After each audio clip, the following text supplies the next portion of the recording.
Assalamualaikum warahmatullahi wabarakatuh.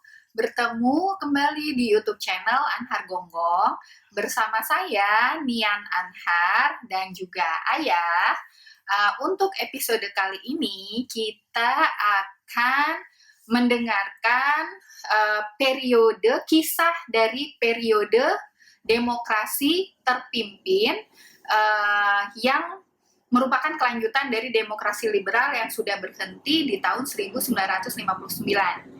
Oke, untuk di demokrasi terpimpin ini apa saja yang terjadi jadi bukan kelanjutan, malah menggantikan demokrasi liberal. Menggantikan demokrasi. Nah, tapi saya ingin, ini ada 2 buku yang saya gunakan. Satu bukunya Yamin. Yamin ini adalah salah seorang pemikir yang memberikan kekuatan penjelasan ilmiah tentang penggunaan dekret presiden untuk kembali ke Undang-Undang Dasar 1945. Dan bukunya ini adalah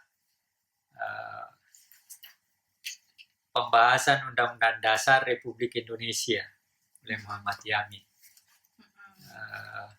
Sedangkan ini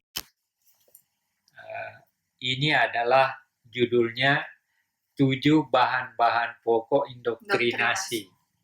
Nah, buku ini dipakai sebagai buku yang diajarkan di dalam sebuah lembaga yang dipimpin oleh Ruslan Abdul Ghani, waktu itu koordinator Menteri Penerangan,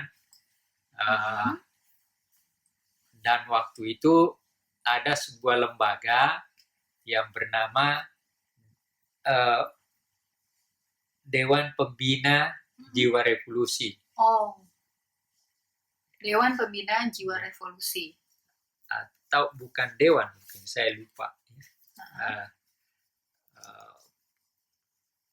Yang memimpin, yang jadi ketuanya Ruslan Abdul Ghani.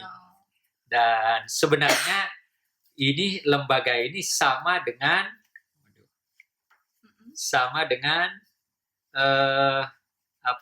sama dengan BP7.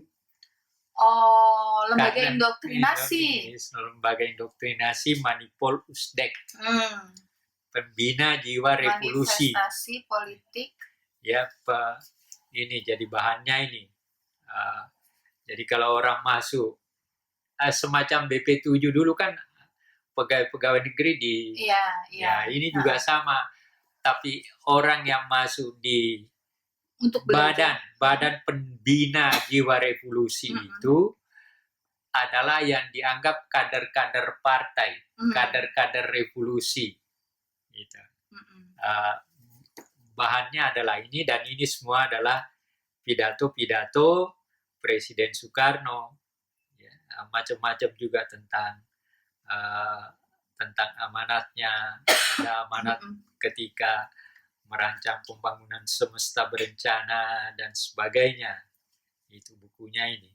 Jadi lalu kita lihat bagaimana dengan dekret presiden. Saya baca saja secara ringkas. Ini bukunya Yamin berkata begini. Adapun dekret presiden Trek Panglima tertinggi Republik Indonesia 1959 itu disebutkan dalam rumusan 5 kalimat. Dasar hukum yang mempergunakan ketentuan-ketentuan hukum ketatanegaraan darurat memang dapat dibaca syarat-syaratnya dalam kalimat yang berisi kata-kata menimbulkan keadaan ketatanegaraan yang membahayakan persatuan dan keselamatan negara, nusa, dan bangsa, serta merintangi pembangunan semesta untuk mencapai masyarakat yang adil dan makmur. Gitu. Kami terpaksa menambah satu-satunya jalan untuk menyelamatkan negara. Proklamasi. Ini makna daripada dekret presiden. Dan yang menarik juga adalah bahwa dekret presiden itu, tadi sudah saya terangkan barangkali secara singkat, yaitu bahwa salah satu konsiderannya itu menyebutkan kaitan antara Undang-Undang Dasar 45 yang dijiwai oleh Piagam Jakarta dan merupakan satu kesatuan. Apa artinya itu? Artinya dalam dekret itu Presiden Soekarno bersama pendukungnya menciptakan satu konsensus, meletakkan posisi Piagam Jakarta dalam kaitan dengan Undang-Undang Dasar 45 lewat dekret itu.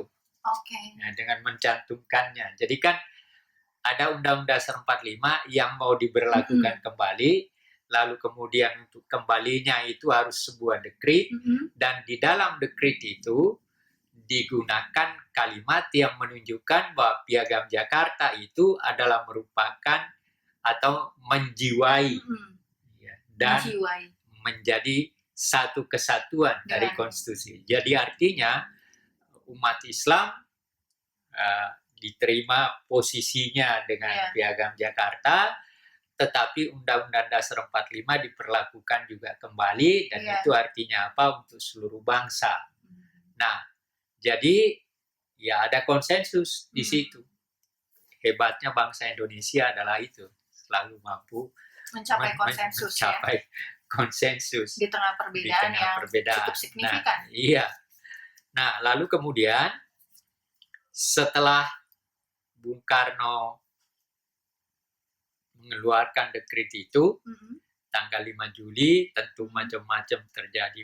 Ada persiapan untuk memperingati 17 Agustus. Ada waktu sekitar 3 bulan, macam-macam yang terjadi. Tetapi lalu kemudian tanggal 17 Agustus, Presiden Soekarno berpidato sebagai pidato kenegaraan.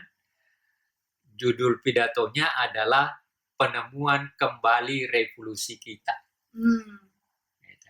Nah, keseluruhan isi dari pidato ini nanti disebut sebagai manifesto politik. Semua ada di sini. Semua penjelasannya, pidatonya sendiri ada di sini, dan sebagainya.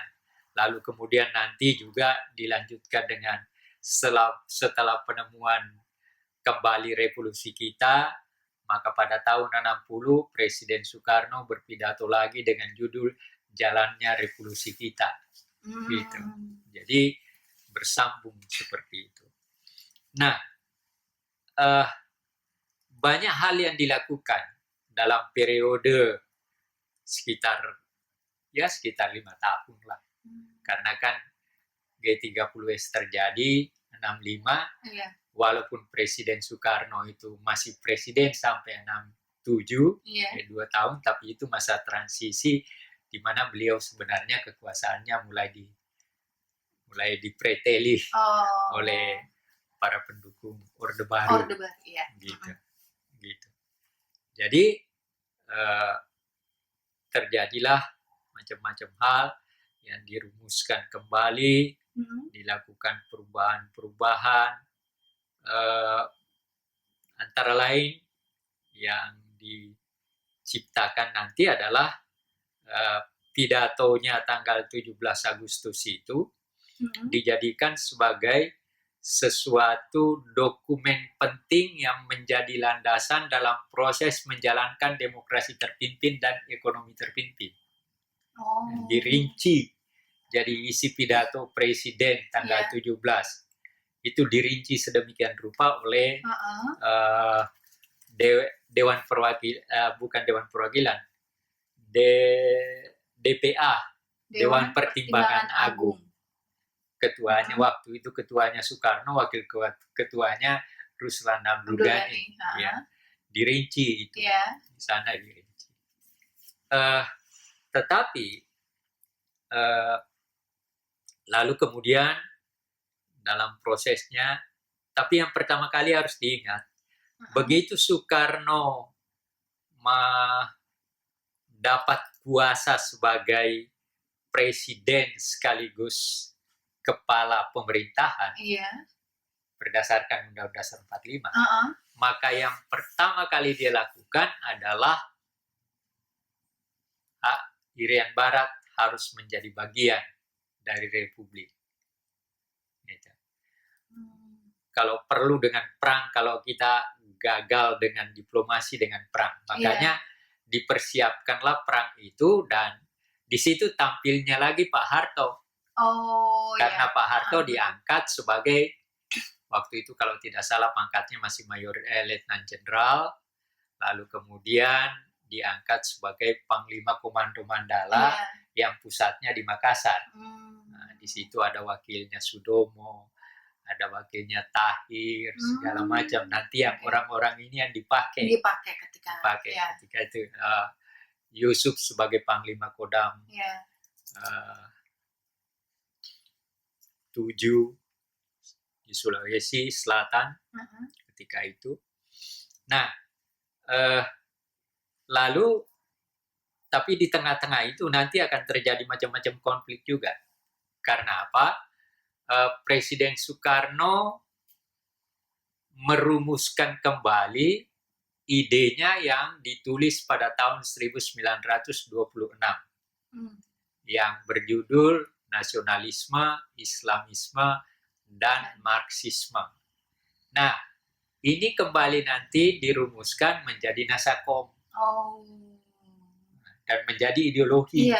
Jadi ada ketika itu Bung Karno menciptakan beberapa istilah yang berbau ideologi sebenarnya. Di samping Pancasila, Pancasila selalu mereka bicara bahwa Pancasila adalah ideologi dan kita membangun untuk menciptakan masyarakat adil makmur berdasarkan Pancasila.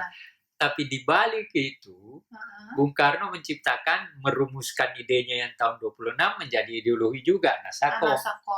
Yaitu ada 3 kekuatan yang bisa bekerja, harus bekerja sama, tanda kutip kata harusnya itu, harus bekerja sama untuk menyelesaikan revolusi. Karena dalam pikiran Bung Karno revolusi ini belum selesai. Nah, maka harus diselesaikan.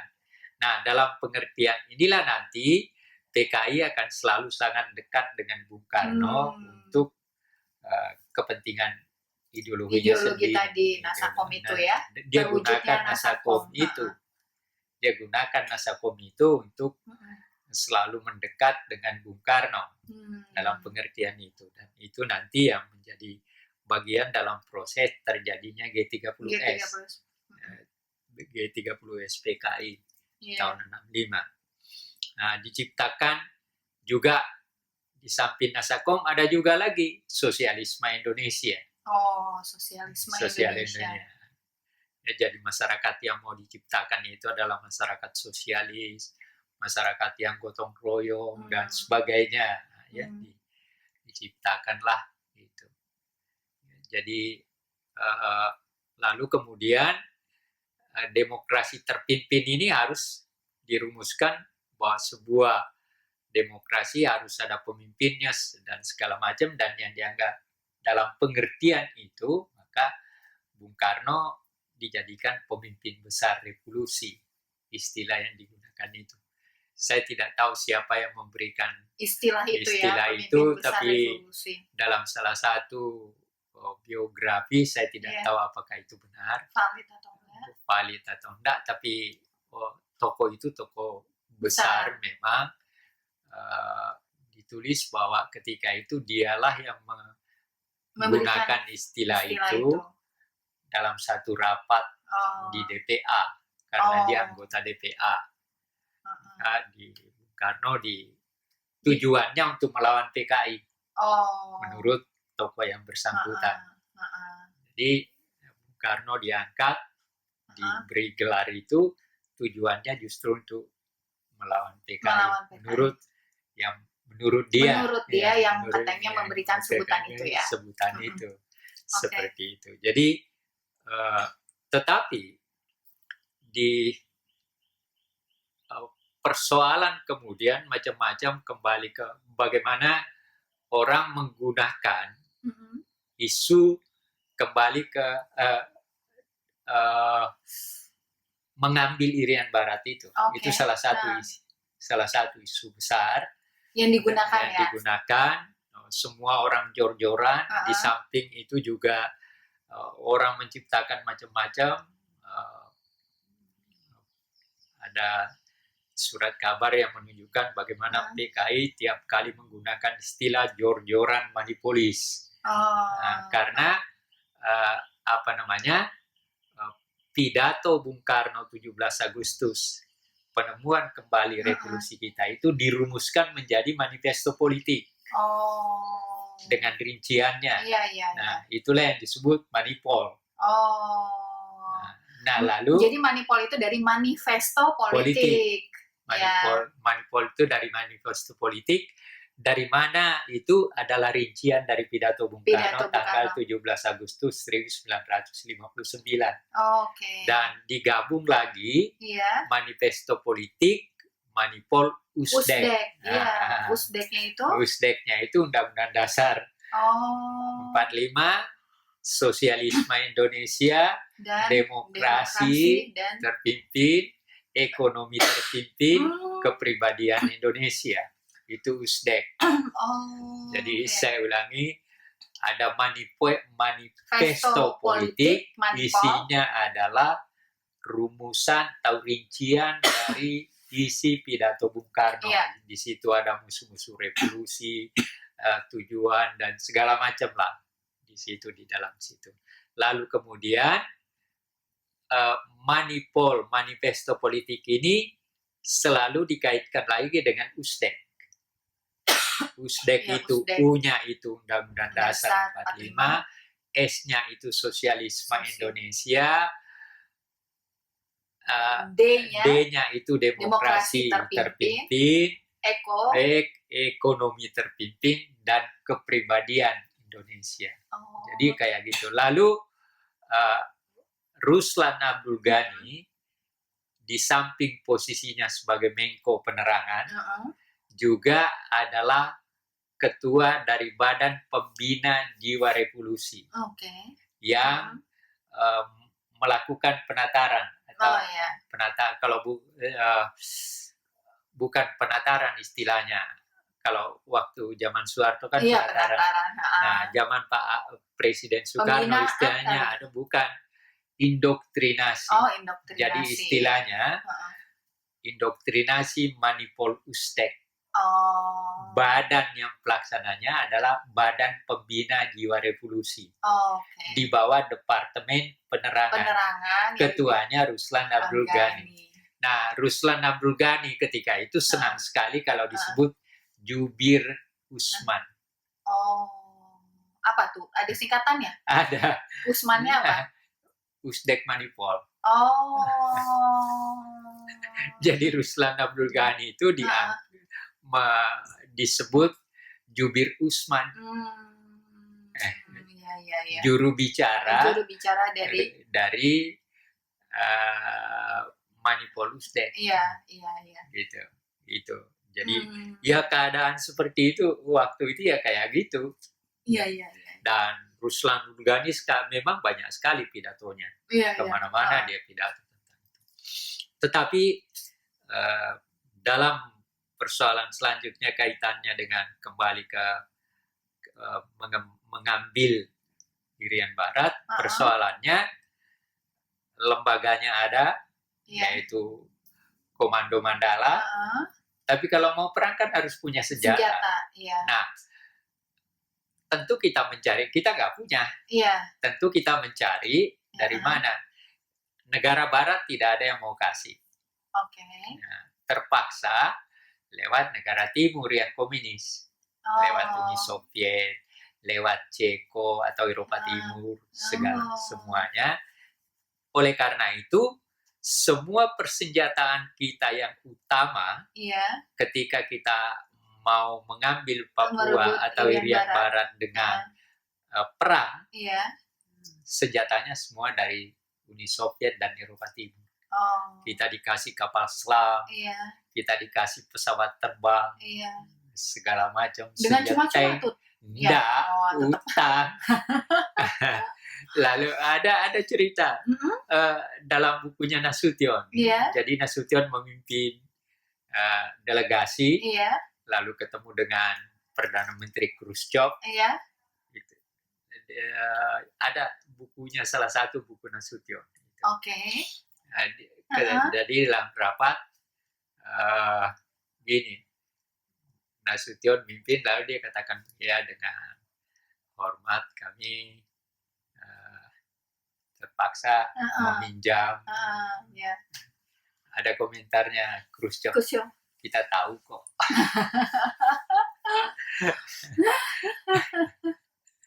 Itu dalam salah satu buku Nasution itu. Lalu, jadi artinya apa? Diambil. Pak Harto mendapat senjata, Komando Mandala, tetapi di tengah-tengah itu PKI makin melakukan berbagai agitasi segala macam. Nah, ada macam-macam juga agitasi dan tindakan semacam tindakan brutal yang dilakukan seperti di Kanigoro. Kanigoro itu PII, Pemuda Islam Indonesia, sementara melakukan latihan kepemimpinan. Tempat itu diserbu oleh pemuda rakyat. GPII juga macam-macam, jadi ada semacam itu. Lalu kemudian mengeluarkan lagi isu bubarkan HMI, segala macam itu. Lalu ada lagi mau mempersenjatai angkatan kelima. Jadi yang dia maksud angkatan kelima itu buru tani ya? Iya, buru. Nah, reaksi ini semua bagian daripada agitasi mereka. Dan Yani sudah mengatakan tidak perlu itu yang namanya angkatan kelima, angkatan bersenjata. Kita mampu kok, nggak perlu pakai angkatan kelima dan sebagainya. Lalu di dalam bukunya Saifuddin Shukri itu berangkat dari pesantren juga, bagaimana isu bubarkan HMI dan sebagainya. Saifuddin Shukri bicara dengan Yani dan sebagainya supaya jangan sampai terjadi dan sebagainya, dan memang tidak terjadi. Tetapi ini semua saya malah pernah mendengar dari mantan ketua Mas Tom itu, mana buku Mas Tom kayaknya ada ini ke apa Mas Tom, Dr. Sulatomo. Waktu itu dia ketua HMI. Dia pernah cerita pada saya, jadi waktu ada satu di Senayan itu ada perayaan yang dilakukan ini, lalu teriak-teriak lah orang-orang CGMI, PKI bubarkan HMI. Dia ada katanya di luar melihat itu, padahal dia ketua ketua umum HMI ketika itu. Itu dia cerita pada saya. Jadi banyak hal di mana hal itu yang menyebabkan retak kita ketika itu, bahkan juga dan dalam di sini pidato ada juga hal-hal yang memang dikatakan bahwa kita harus tahu musuh-musuh kita. Jadi memang udah mulai gitu. Ada semacam keretakan masyarakat yang memang dibuat oleh karena macam-macam isu ketika itu. Jadi memang juga macam-macam kayak semacam apa ya, yang Manipol Usdek ingin digabungkan itu kan? Enggak, bukan maksudnya bukan mau digabungkan, artinya itu maksudnya menjadi iya, heeh. menjadi bahan ajaran Iya. segala macam, dan orang juga apa namanya, lalu kemudian anak-anak sekolah dilatih Iya. untuk merebut Irian Barat dan sebagainya dan sebagainya. Jadi Iya. macam-macam kegiatan ketika itu.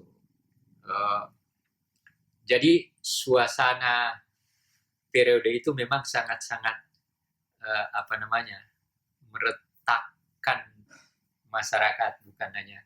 Tetapi di antara orang-orang di sekelilingnya Bung Karno dengan kabinetnya yang dia pimpin itu, yang juga sebenarnya kabinetnya Pak Juanda, kemudian Pak Juanda meninggal, lalu kemudian Bung Karno, dan kemudian tampillah Subandrio dan segala macam. Nah, makin apa? Lalu situasi umat Islam juga makin terpepet oleh karena dikaitkan misalnya orang-orang Masyumi yang mengikuti pemberontakan PRRI, kan Natsir, Safrudin itu kan orang Masyumi, dan Perdana Menteri PRRI itu kan Safrudin, wakil Perdana Menterinya Natsir. Jadi ada makanya HMI diisukan bahwa dia adalah anaknya Masyumi, gitu. Ya, jadi dianggap dia anak partai terlarang. Belum lagi PSI juga dipepet dan sebagainya dan sebagainya. Nah, ini semua melahirkan situasi yang mencekam sebenarnya. Ya, lalu jadi nggak tenang juga ya? Banyak gejolak juga ya? Gejolak, iya. Dan di antara tentara dan PKI kan ketika demokrasi terpimpin itu hanya ada 3 kekuatan utama. Yang pertama adalah Soekarno, lalu Angkatan Darat dan PKI. Ada gambar yang menunjukkan Soekarno itu kakinya berdiri di dua ini. Di dua kekuatan ini, Angkatan Darat dan Komunis. Dan itu yang juga terjadi di tengah-tengah masyarakat, terjadi friksi, lalu kemudian persoalan Irian Barat setelah persoalan Irian Barat itu meningkat oleh karena Soekarno, semua juga diadakan nasionalisasi, perusahaan-perusahaannya Belanda dinasionalisasi. Nah, mulai masuk tentara di situ juga, mengambil duduk dalam manajemen. Tetapi kembali kepada bagaimana tentara mendapatkan persenjataannya, seperti yang saya katakan tadi, pada tahun 1960, Perdana Menteri Rusia ke Indonesia. Ya kan? Rusia ke Indonesia. Ke Indonesia, Khrushchev. Di situ berkunjung ke Jakarta, memberikan kredit sebanyak $250 juta Amerika Serikat sebagai bagian dari itu. Lalu kemudian pada bulan Januari 1961, Nasution pergi ke Moskow dan memperoleh pinjaman sebesar $450 juta untuk membeli persenjataan dari Uni Soviet. Jadi yang membantu Uni Soviet, ya? Kini untuk pertama kalinya, ini catatannya, untuk pertama kalinya sejak revolusi, angkatan bersenjata mulai bertambah besar, yang mencapai jumlah sekitar 300.000 prajurit pada tahun 1961 dan 330.000 prajurit pada akhir tahun 62. Semakin banyak peralatan militer Indonesia berasal dari Uni Soviet, termasuk pesawat-pesawat tempur modern, pesawat-pesawat pengebom jarak jauh untuk angkatan udara serta kapal-kapal baru untuk angkatan laut. Memang sebagian besar peralatan baru itu jatuh ke tangan angkatan laut dan angkatan udara. Angkatan yang dipandang Soekarno lebih kooperatif daripada angkatan darat. Itu. Jadi pernyataan seperti ini kan menarik untuk dilihat. Tetapi lanjutannya bagaimana? Akan tetapi Perang Papua masih tetap berupa kegiatan militer yang tingkatnya rendah. Ketika John F. Kennedy memangku jabatan Presiden Amerika Serikat pada bulan Januari 61, dia mulai menandingi pengaruh Soviet di Indonesia dengan mengupayakan tercapainya suatu penyelesaian atas masalah Papua. Yang dimaksud Papua Irian melalui perundingan. Nah, jadi ada perubahan besar yang terjadi, yaitu dalam pemilihan presiden di Amerika, Kennedy terpilih. Nah, dengan terpilihnya Kennedy maka ini tidak boleh dilepaskan dari Perang Dingin. Nah, dalam pengertian itu, maka Kennedy tentu saja memperhitungkan bagaimana kalau sampai terjadi sesuatu hal dengan Indonesia yang ada di Asia Tenggara. Oleh karena itu, tampaknya Kennedy mengambil satu strategi baru dalam hubungan dengan strategi baru untuk penyelesaian Irian Barat dan dikaitkan dengan kondisi yang perang dingin ini. Gitu. Ya. Itu ya pada saat itu. Lalu ini perundingan pihak tentara dengan juga ada kaitannya dengan situasi itu. Lalu kemudian jabatan Presiden Amerika 61, dia mulai menandingi pengaruh Uni Soviet. Jadi Kennedy Soviet di Indonesia. Jadi diusahakan sedemikian rupa supaya tidak terjadi perang sebetulnya iya, karena mereka tentu memperhitungkan kalau terjadi perang, kemungkinan paling tidak Pulau Jawa bisa dikuasai komunis juga. Jadi ini hitungannya dalam Perang Dingin. Jadi itu harus diletakkan. Nah, di dalam negeri dalam kaitannya dengan adanya pemberontakan PRRI Permesta, rupanya juga tetap ada perundingan tertentu yang dilakukan dilakukan oleh tentara dengan pemberontak PRRI. Lalu kemudian akhirnya perundingan itu membuahkan hasil. Dan pada saat itu pihak pemberontak sedang kehabisan amunisi, perbekalan lainnya. Pada bulan Februari 61, April 61, beberapa anggota gerombolan Permesta Sulawesi Utara, kemudian Saprudin memerintahkan supaya pasukan-pasukannya menyerah. Jadi ada kondisi terjadi di Amerika, ada kondisi terjadi dalam negeri kita. Ini semua merupakan sesuatu hal yang menyebabkan bisa ada napas tertentu. Tetapi di tengah-tengah situasi ketika kondisi keadaannya gawat dalam kaitan dengan agitasi PKI, maka ada 3 daerah yang membekukan PKI, membekukan kegiatan PKI, yaitu 3 terkenal dengan istilah 3 selatan. Aku baru dengar tuh kayaknya. Sumatera Selatan, Sulawesi Selatan, Kalimantan Selatan. Ketiga panglima di sini membekukan kegiatan PKI. Jadi hal ini semua adalah bagian daripada daripada situasi yang dihadapi ketika itu. Tetapi di dalam lingkungan masyarakat juga misalnya ketika Masyumi dan PSI dibubarkan, mereka juga melakukan perlawanan, mereka membentuk apa yang dikenal dengan Liga Demokrasi. Gitu. Tapi ya tentu saja gagal. Nah, lalu kemudian setelah Bung Karno membubarkan DPR, pilihan dan konstituante, lalu kemudian dia membentuk MPRS, DPRGR. Oh ya, DPRGR, MPRS.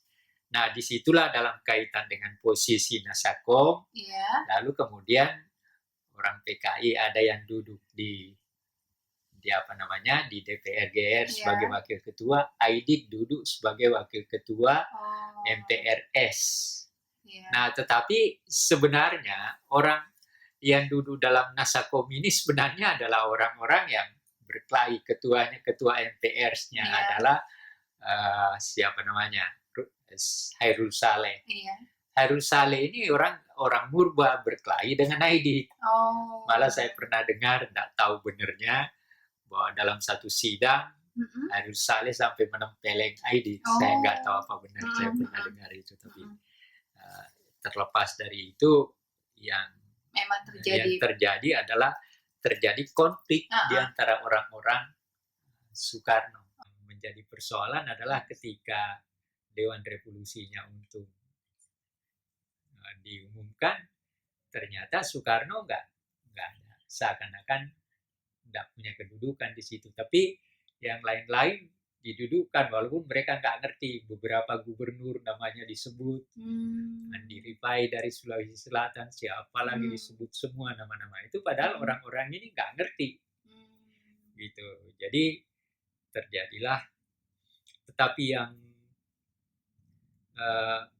menjadi persoalan adalah ketika ternyata orang-orang PKI melakukan pembunuhan terhadap 6 jenderal di Lubang Buaya. Itu akhir daripada, boleh dikatakan itu adalah akhir daripada gerakan G30S itu. Dan begitu itu terjadi, nah tetapi yang menarik apa di situ? Soeharto mengeluarkan pernyataan. Apa yang dia katakan? Dan nanti itu yang menyebabkan semua orang datang ke Soeharto. Nah, dia katakan bahwa Untung ini pernah jadi anak buah saya. Dan saya tahu Untung itu dibina oleh PKI. Nah, artinya Soeharto mengatakan bahwa Untung itu PKI dan yang melakukan ini adalah PKI. Ya. Maka Soeharto secara berangsur kemudian tampil, tokohkan, jadi ketika Yani meninggal jadi persoalan kan, siapa yang jadi penggantinya. Nah, kalau berdasarkan posisi pada saat itu Komandan Kostrad, sebenarnya Soeharto. Memang, nah, tetapi asisten tiganya Angkatan Darat justru itu yang diangkat yang dimaui oleh Presiden Soekarno. Maka terjadilah pergumulan lagi. Iya kan? Terjadi pergumulan lagi, lalu kemudian Presiden kekacauan, demonstrasi terjadi, ada lahir kami, lahir KAPI, dan Menteri Pendidikannya ketika itu adalah, Menteri Pendidikan tingginya adalah Sarip Tayeb. Itu sebenarnya yang mendukung terbentuknya kami. Seterusnya. Maka demonstrasi mulai berkembang. Nah, dalam proses demonstrasi itu ada mahasiswa yang tertembak itu. Arif Rahman. Arif Rahman yang ada masjidnya di UI. Iya kan? Itu. Ya. Nah, ini semua kan yang merumitkan akhirnya secara berangsur makin kuat, dan yang menyulitkan juga bagi pemerintahan Soekarno ketika itu adalah persoalan ekonomi.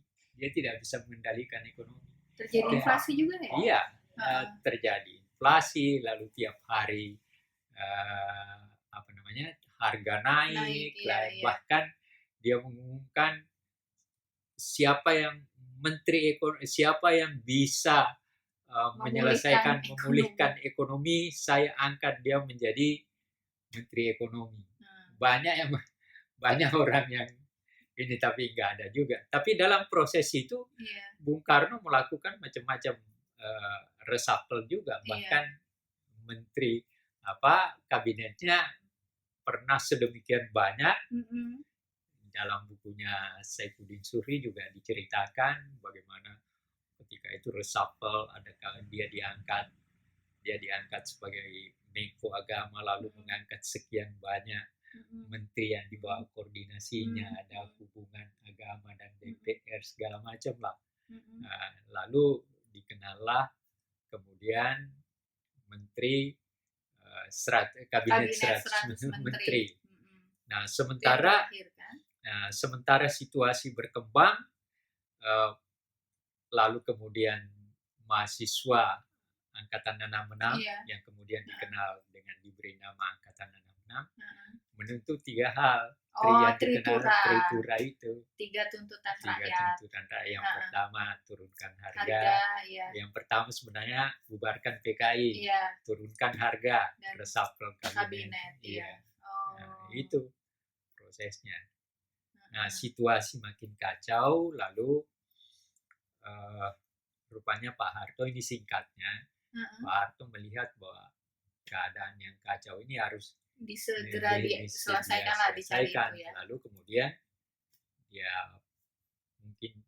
dia panggil Yusuf, dia panggil Basuki Rahmat, minta agar supaya datang ke Presiden di Bogor, supaya memberi Jenderal Soeharto bersedia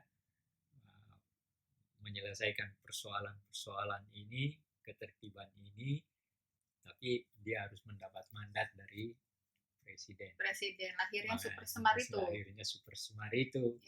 Maka kemudian datanglah macam-macam isu tentu. Tentang Super Semar itu nanti next episode. Nggak perlu ada buku yang menceritakan, tapi saya kira nanti aja, atau udah terlalu banyak bohongnya juga. Banyak ya. Yang jelas dengan Super Semar itulah maka kemudian Jenderal Soeharto besoknya tanggal 12 bubarkan PKI. Lalu kemudian dianggap bahwa dengan Super Semar itu maka ada dualisme kepemimpinan. Tujuannya agar supaya pada akhirnya secara berangsur Soeharto menggantikan Soekarno, dan itulah yang terjadi. Yang terjadi dengan dengan sidang MPR kemudian menetapkan Soeharto pada tanggal 11 Maret 1967 sebagai pejabat. Baru pejabat. 1 tahun kemudian, tahun 68, presiden penuh. Berarti demokrasi terpimpin sampai dengan 1967. Tetapi realitasnya, jadi sebenarnya harus diberitahu bahwa antara 66-67 itu periode transisi, dalam arti kata proses di mana proses penggantian Bung Karno sebagai presiden. Karena sejak 65 itu boleh dikatakan Pak Bung Karno sudah tidak sejak terjadi pemberontakan G30 SPKI ya. Seperti itu yang harus jadi 66-67 itu proses transisi, katakanlah begitu. Karena 65 boleh dikatakan begitu G30S, walaupun Bung Karno menggunakan istilah gestop dan segala macam, tapi kan boleh dikatakan tidak ada yang dengar, dan gerakan mahasiswa, orang yang anti PKI, yang anti Nasakom mulai bangkit, dan sebagainya. Lalu banyak cerita awal ketika Dewan Jenderal bukan itu orang menduga-duga siapa ini yang melakukan, tapi apa namanya, saya pernah dengar dari Mas Tom, Mas Bulastomo, bahwa dia ketemu dengan tokoh-tokoh Islam sudah menduga bahwa ini yang melakukan memang PKI, gitu. Jadi ada dugaan seperti itu. Tapi yang di mana orang mulai pasti adalah dengan pernyataan Pak Harto itu bahwa Untung itu anak buah saya, dan dia dibina oleh PKI. Seperti itu. Jadi macam-macam tentu isu, mana yang benar kita perlu cari dokumen, tapi ceritanya ya sepanjang seperti ini. Jadi kita bisa lihat bahwa bagaimana kita melewati satu periode sekitar 5 tahun, dan harus diingat bahwa periode 60 sampai 65 disitulah Soekarno berkuasa penuh sebenarnya. Sebelumnya, jadi begini, Soekarno itu 20 tahun presiden. Tetapi kekuasaan penuh sebagai kepala pemerintahan itu yang awal dari September sampai November dengan kabinet pertama itu presidensial sebagai kepala pemerintahan. Tetapi November sudah ganti sampai dengan terakhir sampai dengan dekret presiden itu mulai tahun 60 kemudian berakhir, jadi sekitar tidak lebih dari 6 tahun. Kurang lebih. Sebagai kepala pemerintahan sekaligus presiden. Jadi kalau ada orang mengatakan Bung Karno bertanggung jawab dari tahun 45, bertanggung jawab tahun 45, tapi sebagai kepala pemerintahan hanya 2 bulan. Walaupun dia tidak bisa lepas dari persoalan sekitar 45 sampai 49. Tapi dari tahun 50 sampai dengan dekret presiden, dia tidak punya tanggung jawab. Karena kan bentuknya bukan dia. Presiden, dia yang jadi dia punya tanggung jawab besar adalah memang pada tahun 60 sampai 65. Setelah itu enggak. Sebelumnya itu malah justru tidak karena dia hanya sebagai simbol saja. Dalam pengertian konstitusi dalam pengertian konstitusi seperti itu. Betul. Tidak bisa dibebani yang lain. Faktanya seperti itu. Kalau kita mau istilahnya melihatnya dari konteks sejarah, sejarah dan konteks konstitusi. Seperti itu. Berarti demokrasi terpimpin sampai di 1967 ya. Demokrasi terpimpin dalam pengertian tergantinya Soekarno itu sampai 67. Tapi demokrasi terpimpin yang jalan yang itu digunakan sampai 65. Sampai 65. Sebelum G30S. Sebelum Oktober artinya. Setelah itu tidak ini lagi ya. Baru setelah itu periodenya pindah ke demokrasi Pancasila. Jadi prosesnya cukup panjang, dan memang ketika periode demokrasi terpimpin itu banyak sekali terjadi peristiwa ya.